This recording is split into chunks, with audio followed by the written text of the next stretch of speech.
Ruang Tangga Rasa. Selamat datang di Ruang Tangga Prasa. Apa rasamu terhadap rasaku season 4. Podcast ini dipersembahkan oleh Komisi Nasional Hak Asasi Manusia. Halo Happy Humans, apa kabar semuanya? Semoga dimanapun Happy Humans berada saat ini, nonton ini dalam keadaan sehat dan juga yang pastinya bahagia.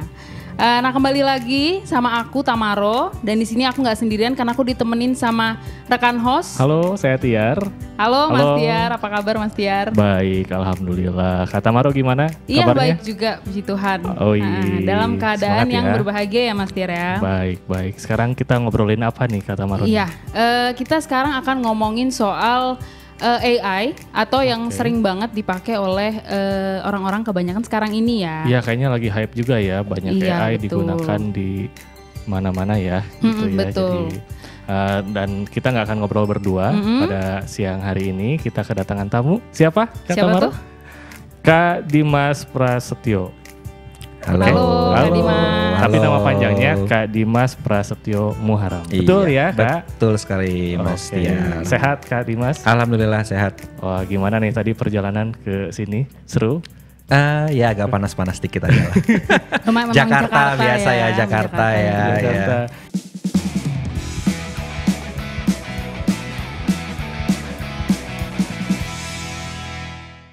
Ya, Kak Dimas ini sebagai pegiat, aktivis juga ya.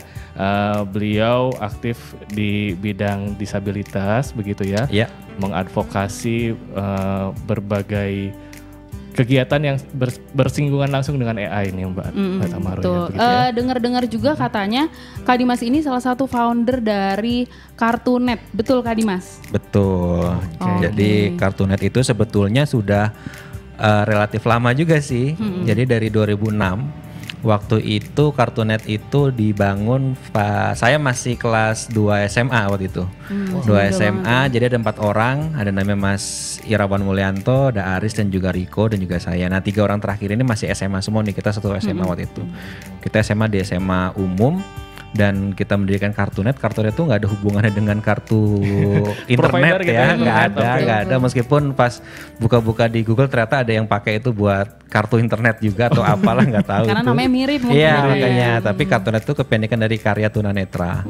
Nah jadi tujuannya apa? Tujuannya adalah kayak semacam untuk statement lah ke masyarakat waktu itu bahwa ini loh karyanya tunanetra, bahwa kita juga meskipun ada keterbatasan penglihatan, tetapi dengan adanya teknologi kita juga bisa berkarya, dan salah satunya kita bisa membuat website, dan di website itu kita publish lah karya-karya kita di situ Kak Tamaro ya. Jadi ada teman-teman yang suka nulis sastra, publish itu juga sharing tentang tutorial gitu kan. Juga ya banyak lah di situ ya, sampai, dan alhamdulillah masih sampai sekarang website kita masih eksis lah. Jadi mungkin di Indonesia itu nggak banyak ya domain yang bertahan sampai hampir Iya, 20 betul, tahun betul. ya. Nah Kartunet itu salah satunya lah, makanya banyak spamnya tuh. Tapi kita filter kok, nggak sampai keluar. Baik. Back endnya tuh banyak banget kita pantau, banyak spam yang masuk ke. Tapi memang luar biasa ya Kak Dimas ya. Jadi saya sempat lihat juga gitu ya, ada sampai informasi terkait beasiswa juga ada di situ ya. Artikel iya. juga ya. Artikel Ada. gitu ya. Jadi intinya kita mengpublish, tujuan kan adalah promoting disability issue gitu ya. Oke. Tetapi selain kita mempublikasikan karya teman-teman, ya kita coba memberikan informasi yang bermanfaat juga lah buat teman-teman, kayak ada seminar segala macam. Ya kita kan banyak koneksi orang-orang dalam ya dari mana-mana ya. Nah dari situ orang kita sharing info lah di situ. Ya salah satunya saya juga dapat manfaat juga kan, dapat beasiswa juga, kemarin juga baru pulang kuliah S2 juga di Australia gitu kemarin ya. keren banget. Biasa.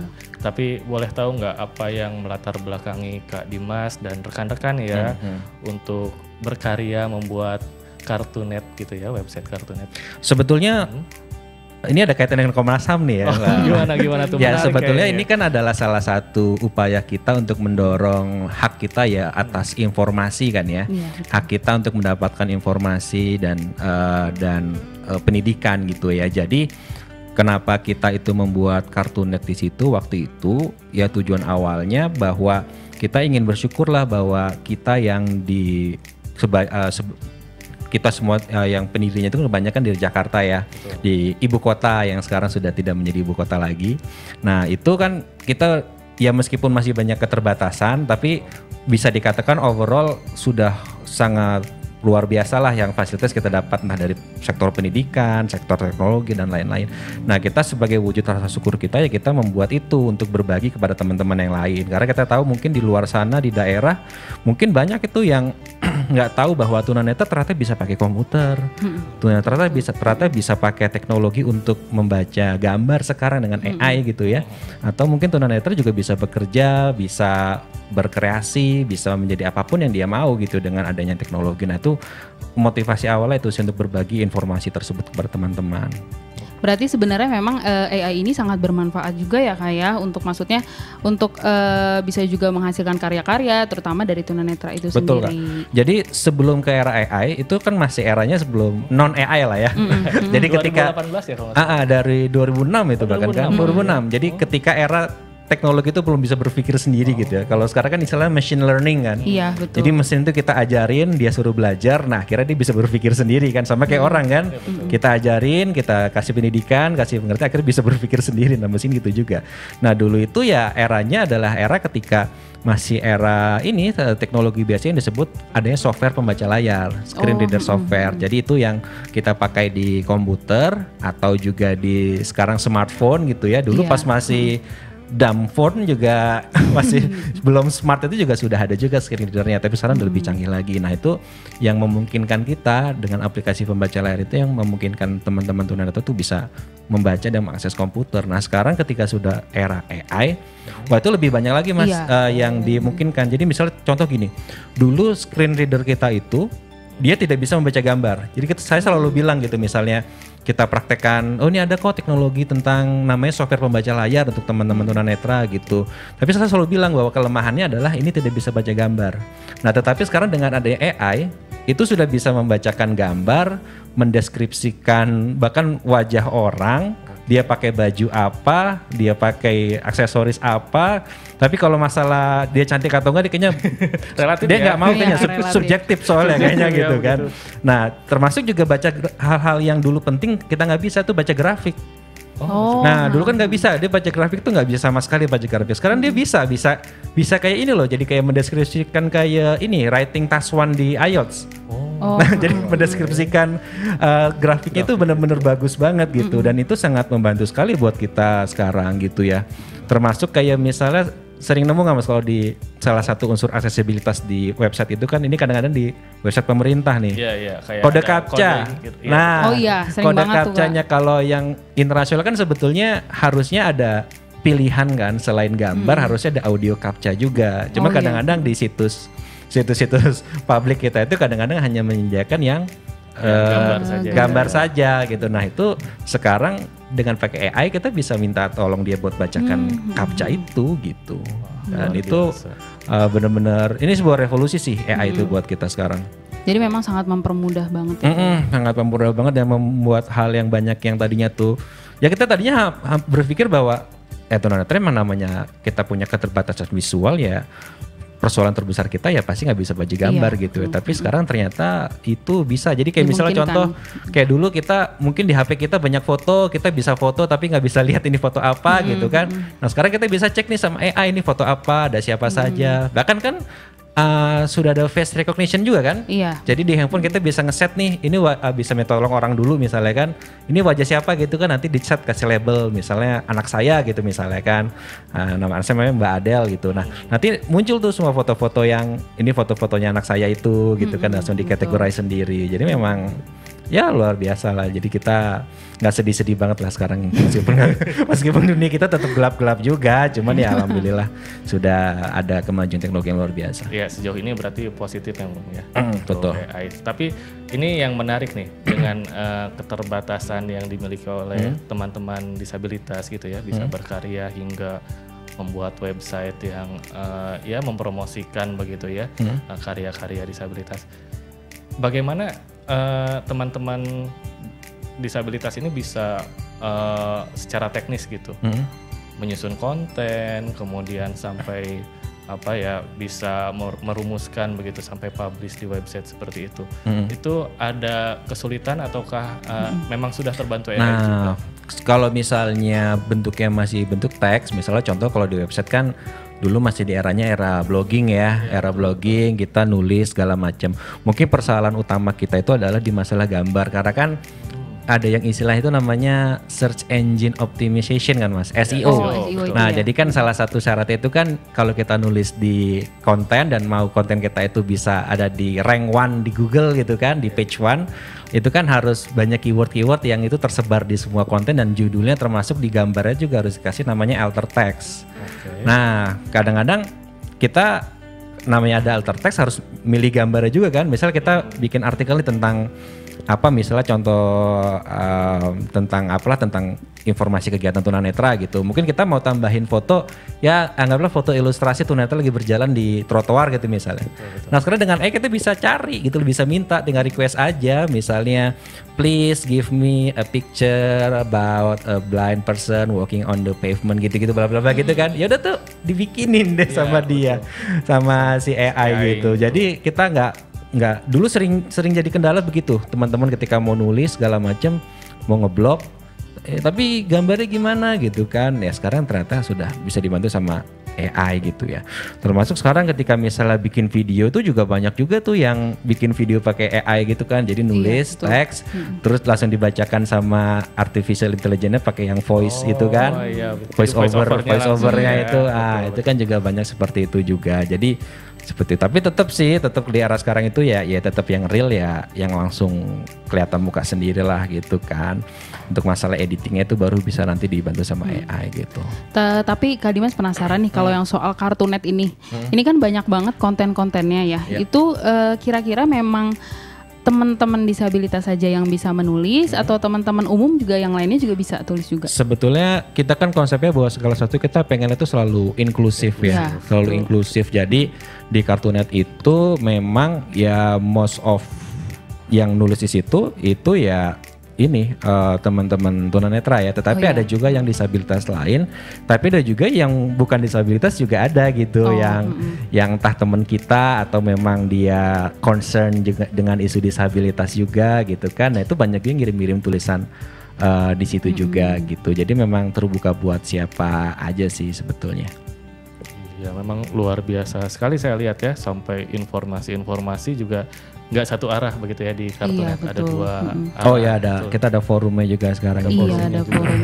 Nah sejauh ini sudah memfasilitasi rekan-rekan disabilitas selain menulis, difasilitasi dalam hal apa aja di Kartunet? Sebetulnya kita juga ada, dulu tuh zaman awal 2012 sempat kita bikin kayak radio streaming.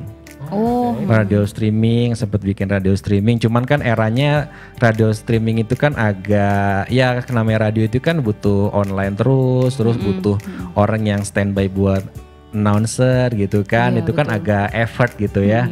Nah tapi sekarang eranya ketika sudah ada era podcast gitu kan, ya udah mau bikin kapanpun tinggal diupload jadi podcast, terus mau didengerin kapanpun juga bisa gitu ya. Buat podcast juga Kak? Buat podcast juga yang di komunitas ada, yang saya pribadi juga ada gitu kan. Ya itu kan media kita ini ya. Karena memang trennya sekarang tuh gini Mas ya, kalau misalnya dulu mungkin di era awal-awal Kartunet itu ada dan sampai awal 2010 lah gitu ya kesana itu memang media komunitas tuh masih sangat booming gitu ya. Karena mungkin dulu akses orang buat bersuara secara individual tuh belum banyak gitu ya. Jadi masih kayak misalnya dulu kan di blogger aja kan ada kayak Kompasiana segala macam gitu kan. Nah sekarang orang kayaknya lebih banyak memilih itu dengan medianya, platformnya sendiri, entah dengan TikTok, dengan YouTube-nya sendiri gitu kan, dengan IG-nya sendiri atau bikin blog sendiri. Jadi trennya memang ke situ sih. Makanya sekarang Kartunet itu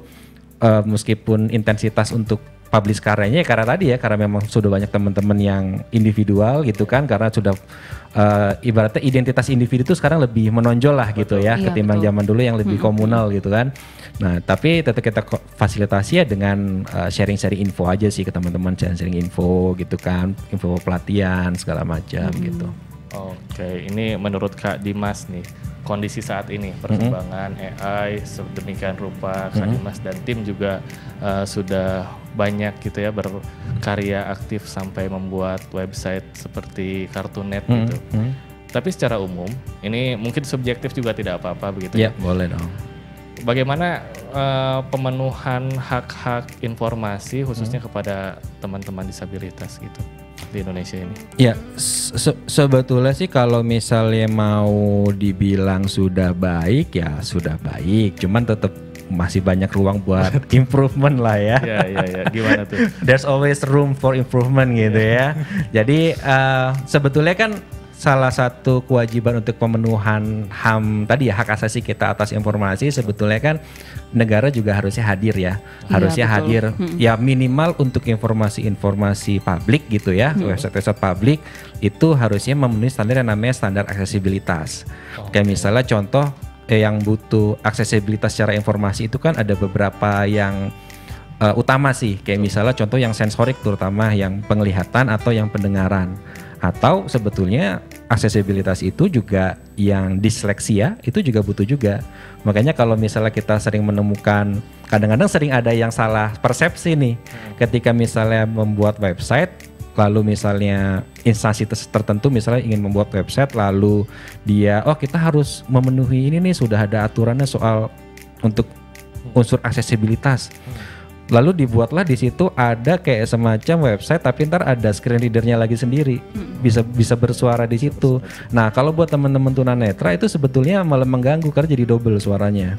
Tapi itu sebetulnya kepake sama mereka yang tadi disleksia kan membacanya kebalik-balik gitu kan. Nah mereka akan lebih nyaman kalau bentuknya audio. Jadi itu juga diperlukan.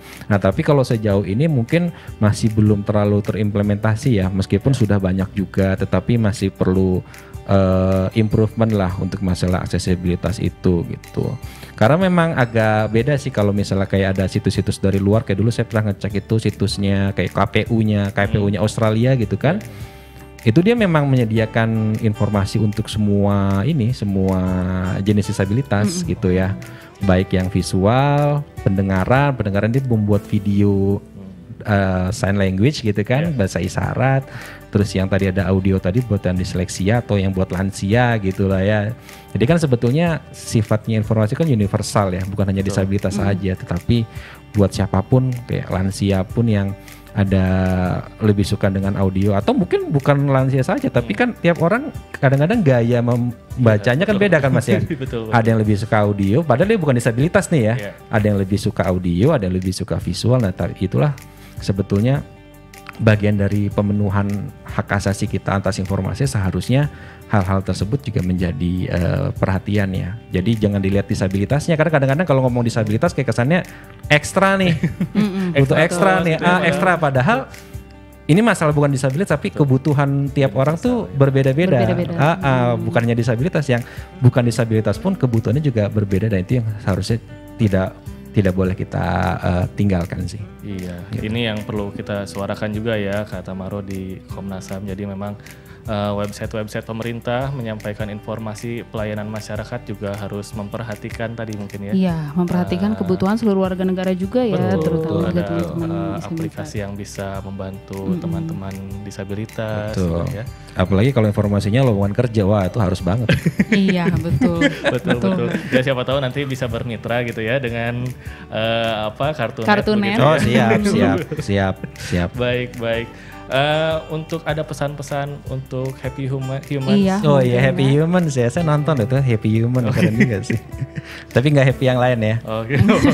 Ya mungkin nanti ada sesi lain mungkin ya. Oh iya. Silakan. Pesannya apa ya? Pesannya mungkin bahwa informasi itu adalah jadi sesuatu yang sangat penting banget sih. Memang kita benar-benar, mungkin khusus buat teman-teman disabilitas itu adalah salah satu kelompok yang merasakan bahwa hak asasi manusia untuk mendapatkan informasi itu menjadi sangat penting sekali. Karena bukan hanya sebagai pengetahuan saja, tetapi akses kita terhadap informasi itu benar-benar menjadi enabler gitu ya. Benar-benar jadi membuat kita yang tadinya disabled gitu kan menjadi enable gitu. Karena ya tadi dengan adanya teknologi informasi, tadi ada program pembaca layar, terus sekarang juga ada AI gitu kan. Apa mau dicontohin nih AI-nya gimana gitu nanti? Mau kita contohin? Boleh ya. Nah, bawa ada dong alat bisa komunikasi nih. kayaknya menarik gitu. Jadi dengan adanya AI ini yang dulunya misalnya nih, misalnya apa ya, kita taruhlah misalnya kita mau kemana-mana terus kita nggak tahu nih kita pakai baju warna apa gitu misalnya ya. Nah di sini ada nih aplikasi namanya itu Be My Eyes. Namanya Be My Eyes, tapi saya lebih suka kalau Be My Wife aja sih. Bisa aja. Iya. Lebih Jangan real, dong, lebih kalau itu real. jangan dong. Bisa membantu dan yang lain juga. Nah bentar nih. Bentar nih di sini ya. Nah. Chat dulu. Misal contoh saya mau foto Mas Tiar ya. Gaya dulu Mas Tiar, pose dulu. Nah, jadi saya mau tahu nih pakai baju apa. Dia nggak pakai baju nih selama 1 jam ini kan. Bentar nih. Wah. Ini ya, bentar nih, coba nih. Nah, jadi di foto. Nah, dia proses dia masih pakai ini ya, dia nggak on device ya, jadi masih kayak ke server deh. Ini pakai bahasa Inggris kan, he is wearing glasses, pakai kacamata, betul? Wow. Nah, terus pakai baju apa nih, black shirt ya? Iya, betul. Nah, sekarang kita bisa jadi ini ajaib nih kan, nah bisa tahu loh kita gini-gini nah. Sitting on the chair, holding microphone. White floral pattern ya, pada pola-pola putihnya ya bajunya ya? Iya betul, batik ada pola putih. Nah pokoknya gitulah. Jadi dia benar-benar membacakan ini pakai bahasa Inggris, tapi bisa kita tinggal kasih komen aja, terjemahkan, ada deskripsikan dalam bahasa Indonesia dan juga nurut. Baik. Terus misalnya tadi mau detail nih gitu, misalnya kacamatanya bentuk apa gitu, kita bisa tanya dia, bisa buat promptingnya bisa kayak gitu. Jadi memang inilah informasi ini ya, kenapa hak asasi di bidang informasi jadi sangat penting, karena ya tadi bukan hanya buat begini doang nih, bukan hanya buat iseng-iseng doang, tetapi benar-benar membantu banyak hal. Kayak dalam dunia akademik kita jadi bisa baca grafik, bisa baca foto, atau misalnya tadi hal-hal lainnya, misalnya contoh obat. Nah kita kadang-kadang nggak tahu kan ya obat yang mana, tulisannya berapa kali sehari gitu ya, jenisnya apa. Kita bisa tinggal tanya di situ, atau nanti bisa langsung prompting tanya, karena dia kan AI kan, connect sama ChatGPT. Bisa tanya ini obat ini fungsinya buat apa, segala macam gitu. Jadi emang luar biasa.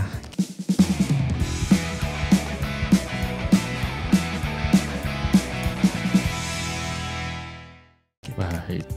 Ya luar biasa. Sebetulnya banyak banget nih kita pengen diskusi sama Kak Dimas, tapi karena keterbatasan waktu kita akan berdiskusi di forum-forum selanjutnya Kak Dimas. Iya betul. Jadi bisa kita simpulkan bahwa AI itu sangat amat bermanfaat ya Mas Tiar untuk seluruh kehidupan manusia, dan terutama juga untuk teman-teman disabilitas, juga membantu dalam pekerjaan dan juga kegiatannya sehari-hari. Oke, buat teman-teman Happy Human semuanya yang ingin memberikan feedback atau mungkin usulan dan komentar, bisa meninggalkan komentar di kolom komentar, atau juga bisa reach out ke IG kita di @komnas.ham. Iya, atau juga di Twitter @komnasham. Bisa juga lewat email tanggaprasa@komnasham.go.id, dan juga live chatnya apa Mas Tiar? Komnas HAM ya, kalau tidak salah ya. Iya betul. Live chatnya tanggaprasa.id. Akan dibalas selama jam kerja. Baik, terima kasih banyak Kak Dimas atas waktunya dan penjelasannya. Kak Tiar, makasih banyak. Terus berkarya ya Kak ya. Siap. Terima kasih. Kita akan terus berkomunikasi, memberikan karya yang terbaik untuk tetap semangat juga buat para Happy Human semua ya. Oke, siap. Terima kasih teman-teman Happy Human semuanya. Sampai jumpa di episode berikutnya. Dadah.